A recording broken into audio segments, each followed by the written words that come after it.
আমন্ত্রণ দেশ জনপদ লাইভে, সঙ্গে আছি আমি তো আফরোজ। শরীয়তপুরে নদী ভাঙন পরিস্থিতি পরিদর্শনে গেছেন সড়ক পরিবহন ও সেতু মন্ত্রণালয়ের উপদেষ্টা। সেখানে বর্তমানে কি অবস্থা আর পরিদর্শন ঘিরে কি বার্তা এসেছে তা জানাতে যুক্ত হচ্ছেন আমাদের সহকর্মী সাইফুল ইসলাম আকাশ। আকাশ, নদী ভাঙন রোধে কোনো পদক্ষেপ বা আশ্বাসের কথা জানানো হয়েছে কিনা বিস্তারিত আমাদেরকে জানাবেন।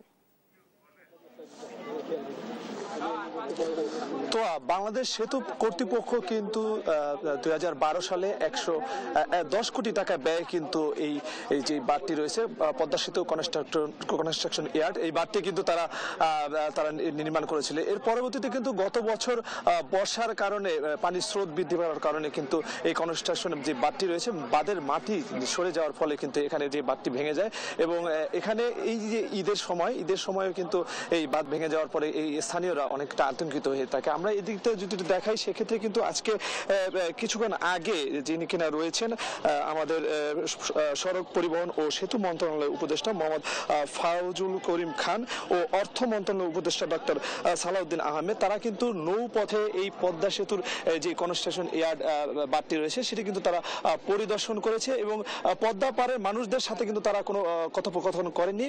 ওই নৌপথে এসেই জাজিরা পদ্মার প্রান্ত থেকে যে নাওডুবা জিরো পয়েন্ট পর্যন্ত রয়েছে সেই পয়েন্ট পর্যন্ত তারা পরিদর্শন করে কিন্তু তারা চলে গিয়েছে। তবে এখানকার যারা স্থানীয় রয়েছেন তারা কিন্তু অনেকটা দুঃখ দুর্দশার কথাগুলো উপদেষ্টাকে বলবেন বলে তারা এখানে উপস্থিত হয়েছিলেন, কিন্তু উপদেষ্টা এখানে না আসার ফলে কিন্তু তারা তাদের কথাগুলো বলতে পারেননি। তারা কিন্তু সকাল থেকে কিন্তু তারা এখানে উপস্থিত ছিলেন এবং আমরা দেখতে পাচ্ছি পানি উন্নয়ন বোর্ডের পক্ষ থেকে জিও ব্যাগ ডাম্পিং এর যে বিষয়টি সেটি কিন্তু তারা করছে এবং আমরা একজন স্থানীয় সাথে কথা বলবো। আসলে এই যে পদ্মা পাড়ের আপনারা যারা রয়েছেন তাদের আজকে এখানে কিসের কারণে উপস্থিত হয়েছিল এবং কি বলতে চাচ্ছেন?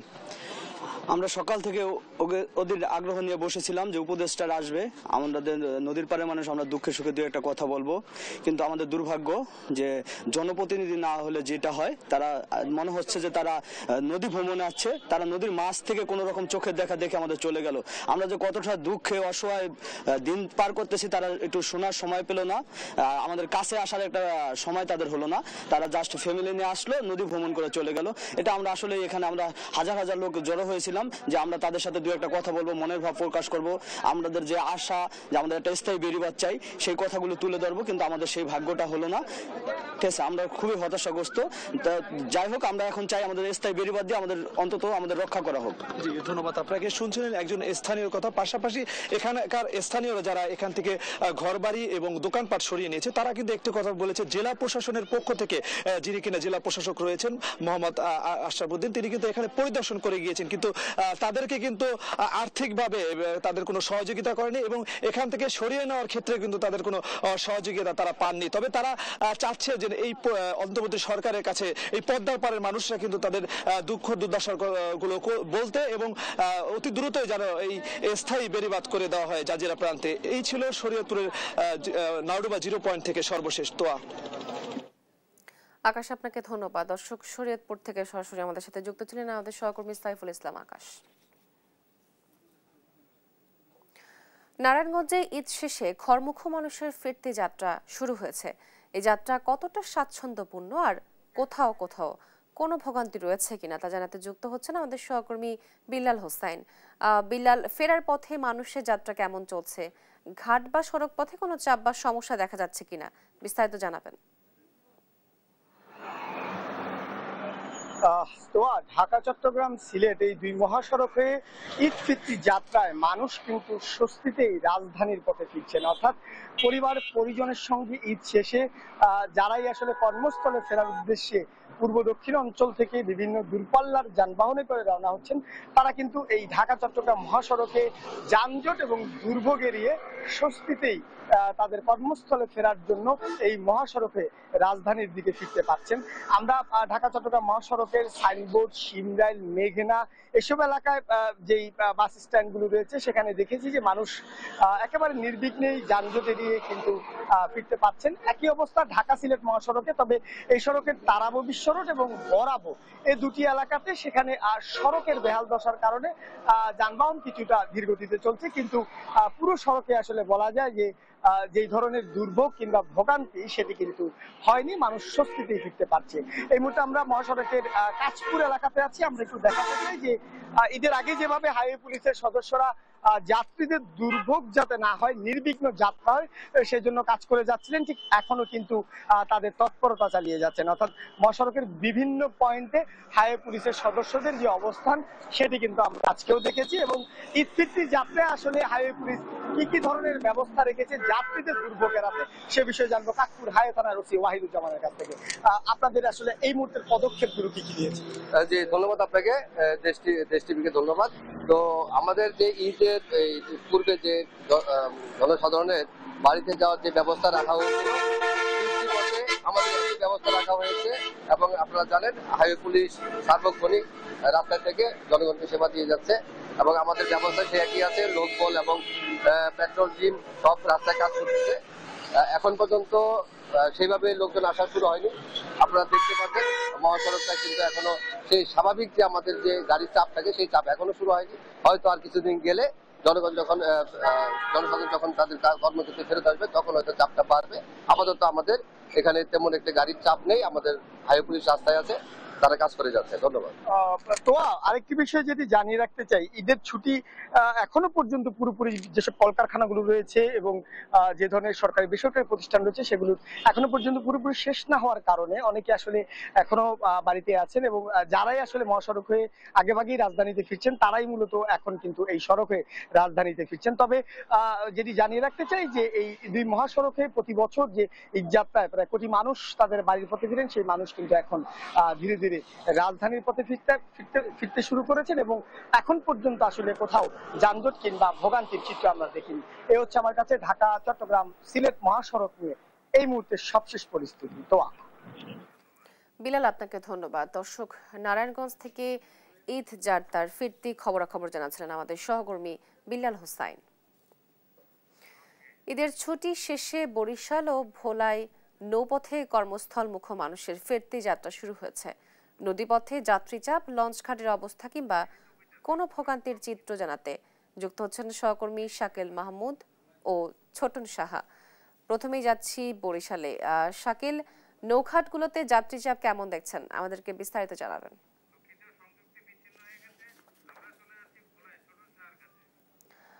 দর্শক দুঃখিত, সংযোগটি বিচ্ছিন্ন হওয়ার জন্য আমরা চলে যাচ্ছি ভোলায় ছোটন সাহার কাছে। ছোটন, নৌঘাটগুলোতে যাত্রীচাপ কেমন দেখছেন, আমাদেরকে বিস্তারিত জানান।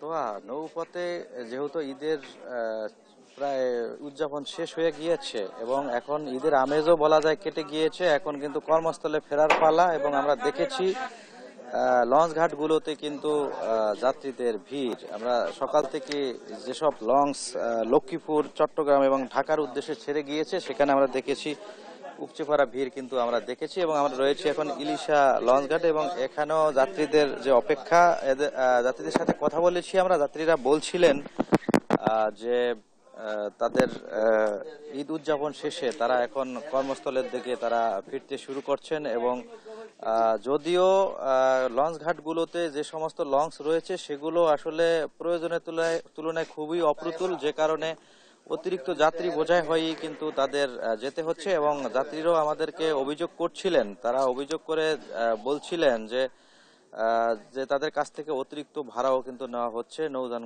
গুলোতে, এমনটি আমরা জেনেছি। এবং একই সাথে যাত্রীদের নির্বিঘ্নে আসা যাওয়া নিষিদ্ধ করার লক্ষ্যে কিন্তু আমরা দেখেছি যে জেলা প্রশাসনের পক্ষ থেকে পর্যাপ্ত নিরাপত্তা ব্যবস্থা নেওয়া হয়েছে। একই সাথে কোস্ট গার্ড, নৌ পুলিশ এবং নৌবাহিনী সদস্যদের আমরা দেখেছি তারা ঘাটগুলোতে অবস্থান করছেন এবং বিষয়টি মনিটরিং করছেন। একই সাথে আনসার সদস্যরাও কিন্তু রয়েছে। এবং বলা যায় যে যাত্রীরা বলছিলেন যে তারা আসলে স্বস্তিতে গ্রামে বাড়িতে ফিরেছেন এবং ঈদ উদযাপন শেষে তারা আবার এখন ফিরে যাচ্ছেন অনেকটাই হাসি মুখে, এমনটি আমরা যাত্রীদের সাথে কথা বলে জেনেছি। এবং এই ভিড় যেমন রয়েছে, বলা যায় যে আগামী 2-1 দিনের মধ্যে যাত্রীদের এই ভিড় কিন্তু আরও অনেকটাই বেড়ে যাবে, যেহেতু আগামী সপ্তাহে প্রথম যে কর্মদিবস রবিবার শুরু হতে যাচ্ছে, তো সেই হিসেবে যাত্রীদের আরও ভিড় অনেক গুণে বেড়ে যাবে। এখন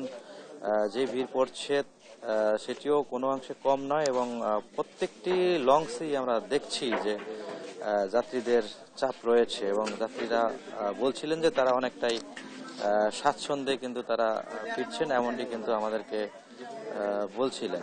এবং একই সাথে যাত্রীদের সাথে যে কথা বলেছি তাদের যে একই সাথে যে অভিযোগও রয়েছে 2-1টি, যে অতিরিক্ত ভাড়া এবং অতিরিক্ত যাত্রী বোঝাই হলে তাদের যেতে হচ্ছে, কারণ যাদের কর্মস্থলে ফিরতে হবে তারা বাধ্য হয়ে কিন্তু এই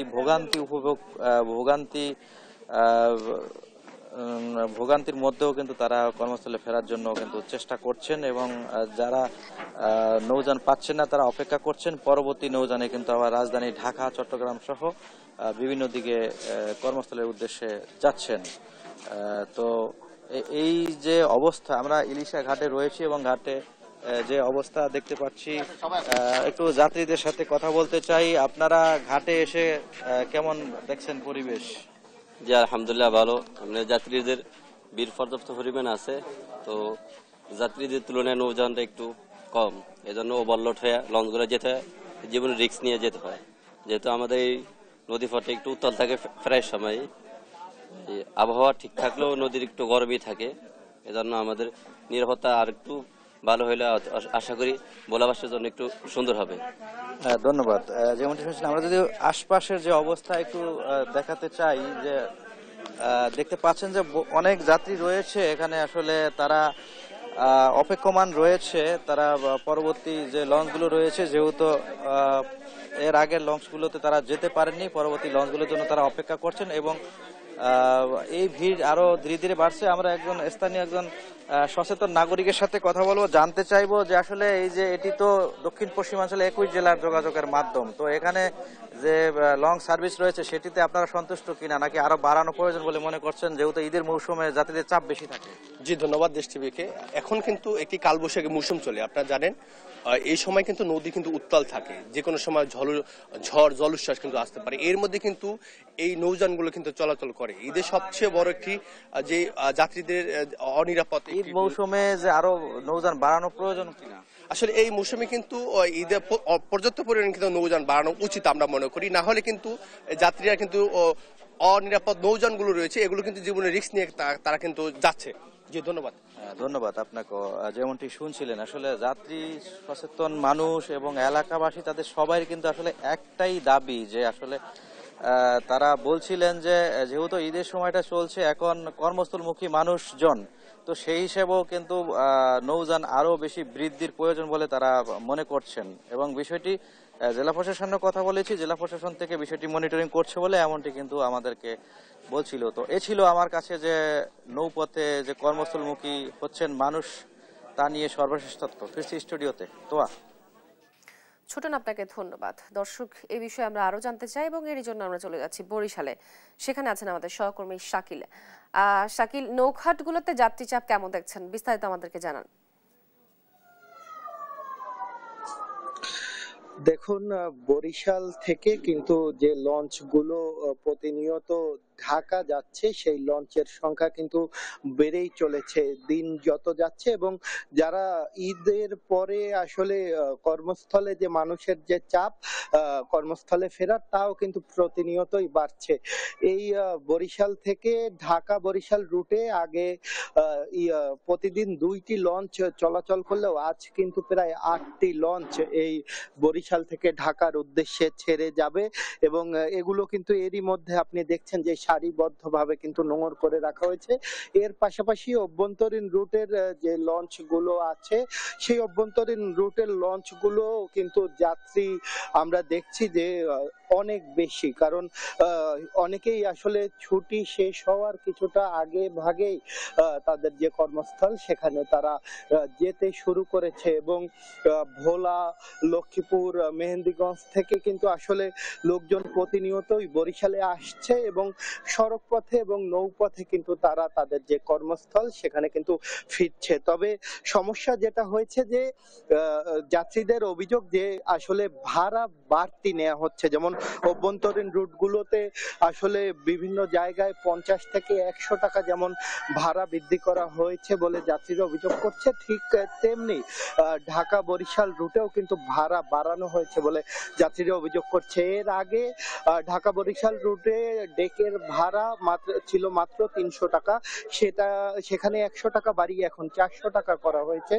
এছাড়া সিঙ্গেল কেবিনের ভাড়া আগে 1000 টাকা থাকলেও এখন সেটা 1200 টাকা নেওয়া হচ্ছে। এর পাশাপাশি ডাবল কেবিনের ভাড়া 2000 টাকা থাকলেও সেটি বেড়ে কিন্তু এখন 2400 টাকা হয়েছে বলে কিন্তু যাত্রীরা জানিয়েছেন এবং তাদের অভিযোগ যে আসলে ভাড়া ঈদকে কেন্দ্র করে বাড়ানো হয়েছে। তবে এমন অভিযোগ মানতে নারাজ কিন্তু লঞ্চ মালিক এবং যারা কর্মচারী আছে তারা বলছে যে সরকার নির্ধারিত ভাড়া কিন্তু তারা নিচ্ছে। এই বিষয়ে কথা বলেছিলাম বরিশালের নদী বন্দর কর্মকর্তার সাথে, তিনি বলেছেন যে লঞ্চ ভাড়া বাড়ানোর কোনো সুযোগ আসলে নেই। যদি প্রমাণ দিতে পারে যে লঞ্চ ভাড়া বাড়ানো হয়েছে বা অভিযোগ যদি সত্যতা পাওয়া যায় তাহলে সাথে সাথে তার বিরুদ্ধে ব্যবস্থা নেওয়ার কথাও কিন্তু জানিয়েছেন এই নদী বন্দর কর্মকর্তা।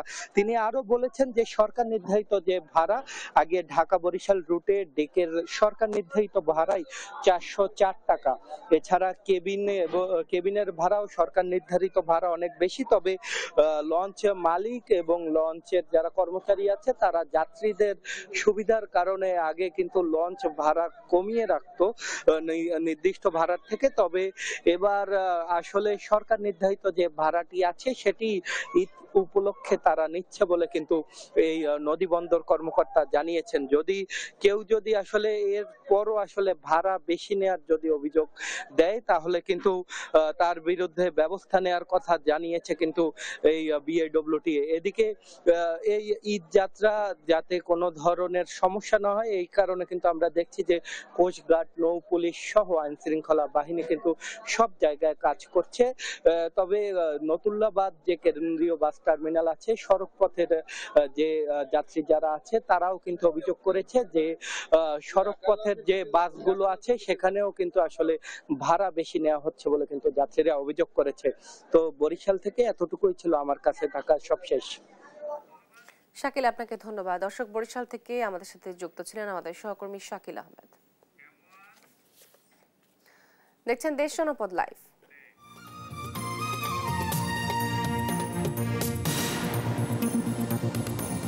ঈদ উদযাপন শেষে রাজধানীতে ফিরছেন নগরবাসী। কমলাপুর রেলওয়ে স্টেশনে যাত্রী চাপ, সেখানে রয়েছেন আমাদের সহকর্মী ফাহিম ইউসুফ। সর্বশেষ রাতে যুক্ত হচ্ছি তার সঙ্গে। ফাহিম, রাজধানীতে ফেরা যাত্রীদের চাপ কেমন দেখছেন, বিস্তারিত আমাদেরকে জানাবেন।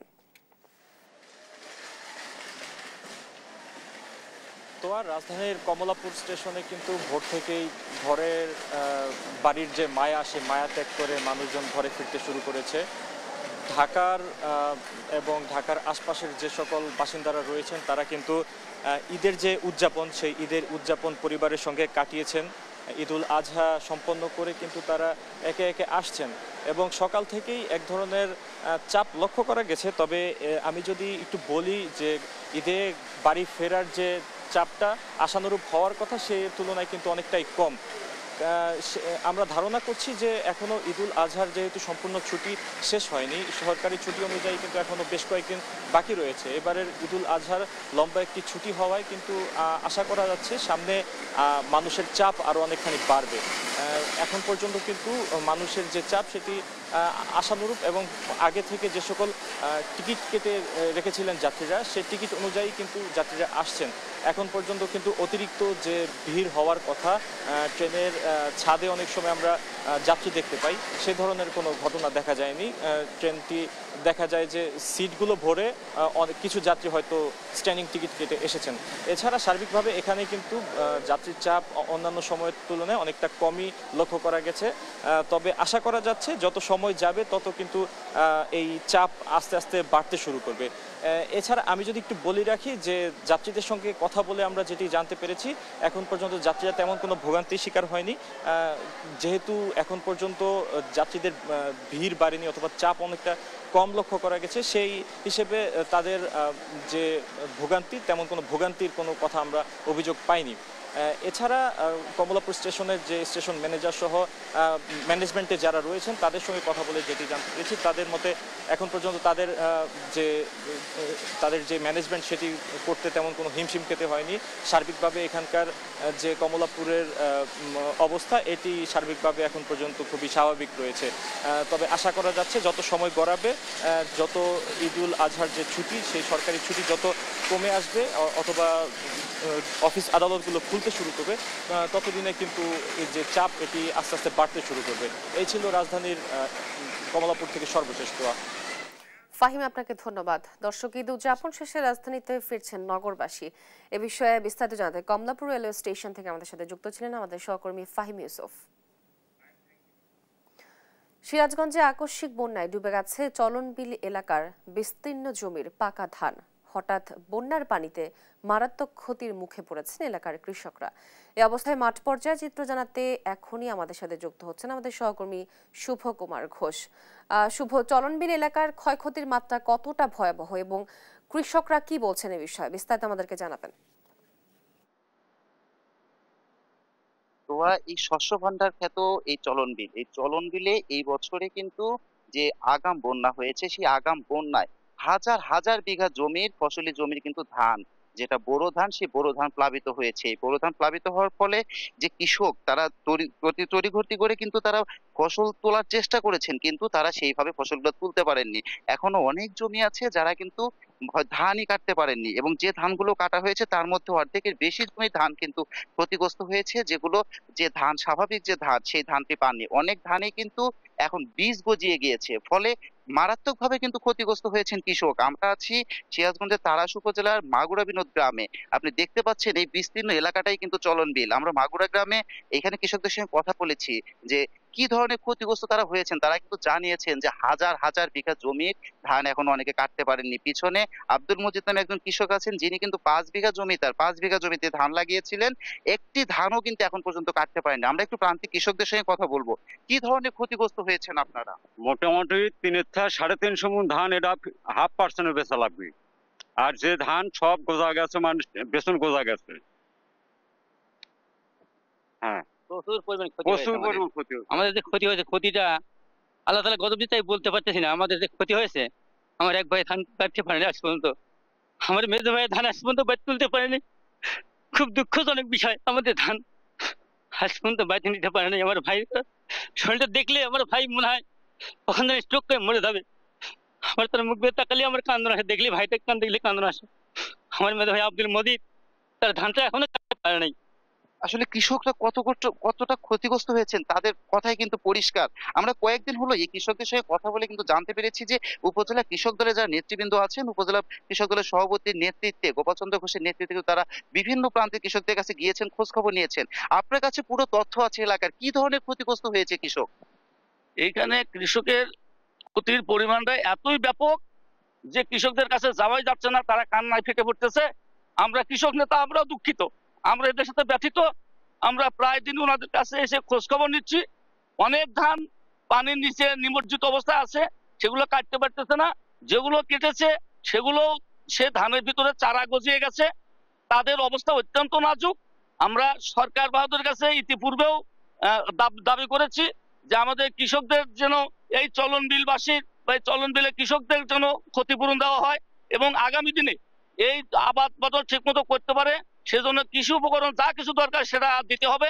আমি তাড়াশ উপজেলা কৃষক দলের সভাপতি ডাক্তার গোপাল চন্দ্র ঘোষ, আমি সবার পক্ষে থেকে সরকারের কাছে দাবি করছি, সরকারকে কৃষকদের বাঁচিয়ে রাখতে হবে। ধন্যবাদ আপনাকে। উনি কিন্তু যেমনটা বলছিলেন, আমরা কথা বলেছি কিন্তু এখানে যে কৃষক উপজেলা সহকারী কৃষি কর্মকর্তা আছেন তার সঙ্গে, উনি এখানে উপস্থিত আছেন। আমরা একটু কথা বলবো তার সঙ্গে যে কি ধরনের ক্ষতিগ্রস্ত হয়েছে কৃষক এবং আপনারা কি কি পদক্ষেপ নিচ্ছেন। ধন্যবাদ। আপনারা জানেন এটা চলনবিল অধ্যুষিত এলাকা। এই মাঠটায় অধিকাংশ ধান পূর্বেই কাটা হয়ে গেছিল, কিছু ধান এখানে ছিল। সেই ধানগুলোতে হঠাৎ করে পানি আসার কারণে এটা নিমজ্জিত হয়। বর্তমানে পানি কমে গেছে, কৃষকরা ধান কাটতেছে এবং আমাদের ছুটি বাতিল করা হয়েছে। আমরা সার্বক্ষণিক কৃষকের পাশে আছি এবং কৃষকদেরকে কম্বাইন হারভেস্টার যেন ব্যবহার করে সে বিষয়ে তাদেরকে আমরা কম্বাইন হারভেস্টারের ব্যবস্থা করতেছি। ধন্যবাদ সবাই। ধন্যবাদ আপনাকে। কৃষকরা কিন্তু অভিযোগ করেছেন যে প্রণোদনার যে হারভেস্টার দেওয়া হয়েছে কৃষকদের, যে যারা পেয়েছেন তারা কিন্তু 5 থেকে 6,000 টাকা পর্যন্ত এই ধান কাটার জন্য দাবি করেছেন, তারপরও কিন্তু যথাসময়ে তারা এই হারভেস্টারের সাপোর্ট গুলো পাননি। এবং এই চলন বিল যে খাদ্যশস্যের একটা ভান্ডার, সেই ভান্ডারে কৃষকরাই কিন্তু বারবার ক্ষতিগ্রস্ত হন। কখনো আগাম বন্যা, কখনো বন্যার পানি নামতে দেরি হলেও কিন্তু তারা ফসল ফলাতে দেরি হয়। এই ছিল আসলে তো সিরাজগঞ্জের চলন বিল এলাকা থেকে আমার কাছে সর্বশেষ তথ্য। শুভ, আপনাকে ধন্যবাদ। দর্শক, সিরাজগঞ্জে আকস্মিক বন্যায় ডুবে গেছে চলনবিল এলাকার বিস্তীর্ণ জমির পাকা ধান। এ বিষয়ে বিস্তারিত জানাচ্ছিলেন আমাদের সহকর্মী শুভ কুমার ঘোষ। দেখছেন দেশ জনপদ লাইভ।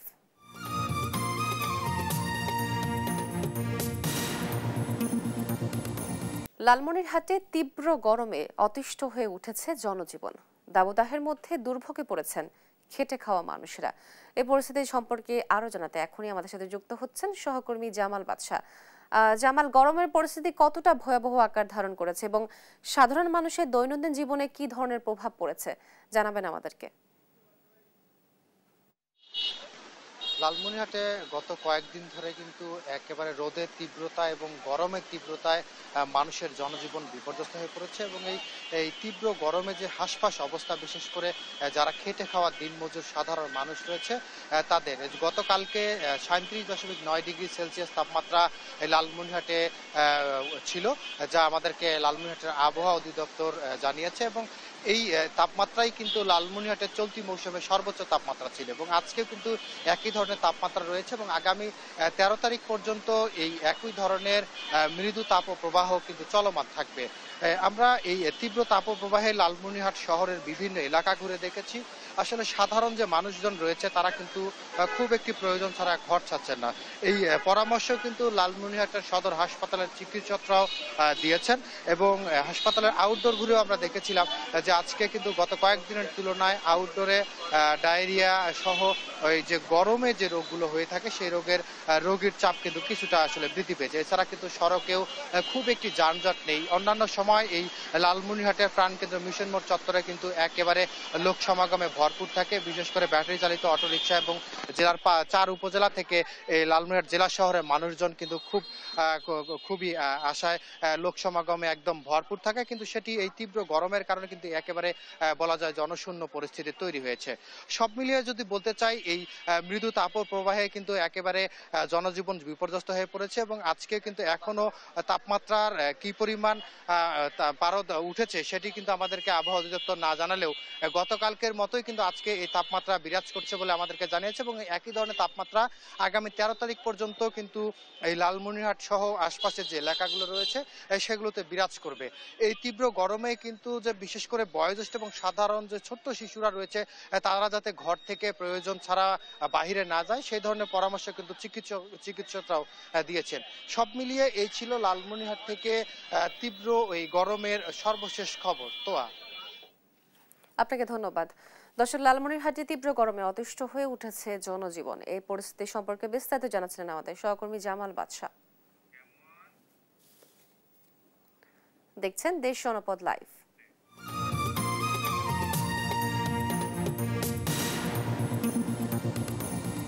ঈদের পঞ্চম দিনেও পর্যটকদের পদচারণায় সরগরম কক্সবাজার।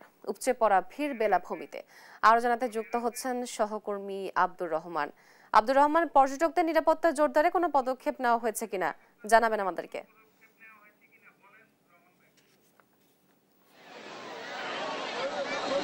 যেমনটি জানাচ্ছিলেন, কক্সবাজারে আজকে ঈদের পঞ্চম দিন, যেন সমুদ্র সৈকত নয় মানব মেলা। কক্সবাজারের 2 কিলোমিটার এলাকা জুড়ে সমুদ্র সৈকতে শুধু মানুষ আর মানুষ। কক্সবাজারের যেই আবহাওয়া এখন একটু বৃষ্টি শুরু হয়েছে এবং কক্সবাজারে আজকে প্রায় 3 লক্ষাধিক পর্যটক এসেছে বলে আমাদেরকে হোটেল মোটেল ব্যবসায়ী এবং প্রশাসন আমাদেরকে জানিয়েছে। তোহা যে বিষয়টি আসলে প্রশাসনের যে বিষয়টি বলেছেন, কক্সবাজারের জেলা প্রশাসন, ট্যুরিস্ট পুলিশ সহ যেই সংশ্লিষ্ট দপ্তরগুলো রয়েছে তারা তাদের সাধ্যমতো চেষ্টা চালিয়ে যাচ্ছেন। তারা যেটি আমাদেরকে বলেছেন যে সরকারি অর্থ বরাদ্দ এবং সব কিছু জনবল সংকট সব মিলিয়ে তারা তাদের সাধ্যমতো চেষ্টা চালিয়ে যাচ্ছেন, কিন্তু যেটা ট্যুরিস্টদের যেই স্রোত রয়েছে সেই অনুযায়ী এটি খুবই অপ্রতুল এবং সরকারিভাবে এখনো পর্যন্ত কোনো লাইফ গার্ড নিয়োগ দেওয়া হয় নাই। যে লাইফ গার্ডরা রয়েছে তারা স্বেচ্ছাসেবী সংগঠন হিসাবে বিভিন্ন এনজিওর মাধ্যমে চলে এবং বিচ কর্মী এবং জেলা প্রশাসনের যেই লোক কর্তা ব্যক্তিরা রয়েছে সেটি খুবই আসলে নাজুক পরিস্থিতি এবং জেলা যে পর্যটন মন্ত্রণালয় এবং পর্যটন সেলে যে দায়িত্ব ব্যক্তিরা রয়েছেন তারা কক্সবাজার সম্পর্কে হয়তো ওয়াকিবহাল নয় অথবা পর্যটন সম্পর্কে তারা জানে না বলে টুরিস্ট আমাদেরকে অভিযোগ করেছেন। এবং আরেকটা যে বিষয়টি সেটি অভিযোগ করেছেন যে কক্সবাজারে ঈদের এই টানা 10 দিনের ছুটিতে আজকে 5ম দিন, কক্সবাজারে এখন পর্যন্ত শতভাগ হোটেল বুকিং রয়েছে এবং আজকে অনেক লোক হোটেল না পেয়ে চলে যাওয়ার অবস্থা হবে বলে অনেকে জানিয়েছে এবং হোটেল ভাড়াও কিছু বৃদ্ধি অভিযোগ করেছেন যারা আগত পর্যটকরা। আরেকটা বিষয় সেটা হলো যে কক্সবাজারের পর্যটন সেক্টরে কিন্তু অনেক ধরনের ঝুঁকি নিয়ে ব্যবসায়ীরা ব্যবসা করে, কিন্তু সেই ঝুঁকিতেও কিন্তু পর্যটকদের সেবা দিতে প্রস্তুত থাকে। কিন্তু সরকারি এবং বেসরকারি যেই স্টেক হোল্ডাররা রয়েছে সরকারের দিক থেকে সবচেয়ে বেশি অসহযোগিতা বলে তারা আমাদেরকে জানিয়েছে। আর একটা বিষয় সেটা হলো যে কক্সবাজারের এই 120 কিলোমিটার সমুদ্র সৈকতের 5 কিলোমিটার ব্যবহার করা হয় এবং এখানকার যারা লাইফগার্ড এবং সচেতনমূলক যে সুইমিং সহ যে বিষয়গুলো যে গত কয়েকদিনে 6-7 জন পর্যটক মারা গেছে তারা পর্যটনের যে সার্বিক বিষয় নিয়ে তাদের কোনো ধারণা দেওয়া হয় না এবং উড়ন্ত অবস্থায় পর্যটকরা আসে এবং তারা তাদের মতো ঘুরে তারাই চলে যায়। কেন অভিভাবকহীন একটি শহর, পর্যটন শহর এবং পর্যটন সেক্টরের জন্য কোনো দায় দানা আছে বলে তারা বলছেন যে কোনো কর্তা ব্যক্তিরা তাদের এই লাইবিলিটি বা তাদের যে বিনিয়োগ, তাদের যে জীবন, সেই নিরাপত্তা নেওয়ার মতো কোনো ব্যক্তি আছে বলে তারা আমাদেরকে নাই বলে তারা আমাদেরকে জানিয়েছে। যেই পর্যটকদের যে আহ্বান সেটি হলো যেন সরকার নিরাপদ বিচ জোন গড়ে তোলে এবং সুইমিং সহ যে এরিয়াটি রয়েছে সেটি যেন মানুষের নিরাপদে নির্বিঘ্নে তাদের পরিবার পরিজন ঘুরে চলে যেতে পারে সেই ব্যবস্থা যেন সরকার করে। সরকার এই সেক্টর থেকে অনেক রাজস্ব আদায় করে কিন্তু সেই সেক্টরের জন্য কোনো ধরনের বিনিয়োগ নেই এবং কোনো ধরনের অভিভাবকহীন বলে তারা বারবার অভিযোগ করেছেন। আরেকটা বিষয় যে পর্যটন সংশ্লিষ্ট ব্যবসায়ীরা যেটা জানিয়েছে যে এই লাইফগার্ডরা তারা জীবনের ঝুঁকি নিয়ে কাজ করে কিন্তু সরকার তাদের জন্য কোনো ধরনের সরকারি চাকরিকরণ বা সরকারি অর্থ ঝুঁকি বরাদ্দ সহ যে বিষয়টি দরকার সেটিও তারা সরকারের পক্ষ থেকে করে না এবং যে লাইফগার্ডদের যে প্রশিক্ষণ দরকার উন্নত মানের সেই প্রশিক্ষণও দেয় না বলে তারা আমাদেরকে অভিযোগ করেছেন। কিন্তু সরকারি ভাবে যদি তাদেরকে নিয়োগ দেওয়া হয় তাদের পরিবার বলে তারা যদি ভালোভাবে চলতে পারে তাহলে তাদের মানুষের যে পর্যটকদের উদ্ধারের জন্য তাদের যে তৎপরতা, তাদের জীবন বাজি রেখে যেই তারা কার্যক্রম চালিয়ে যায় সেটার তারা হয়তো কিছুটা হলেও তাদের পরিবার পরিজন নিয়ে তারা সেই শান্তিটুকু উপভোগ করতে পারবে।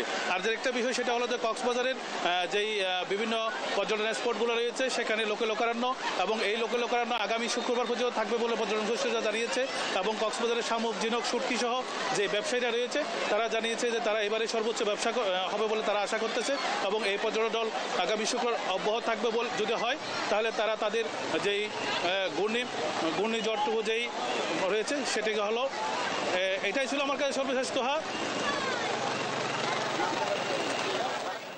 আব্দুর রহমান, আপনাকে ধন্যবাদ। দর্শক, ঈদের 5ম দিনেও পর্যটকদের পদচারণায় সরগরম কক্সবাজার। এ বিষয়ে বিস্তারিত জানাচ্ছিলেন আমাদের সহকর্মী আব্দুর রহমান। এই ছিল এখনকার দেশ জনপদ লাইভ। পরের বুলেটিন দেখার আমন্ত্রণ রইল। ধন্যবাদ সবাইকে।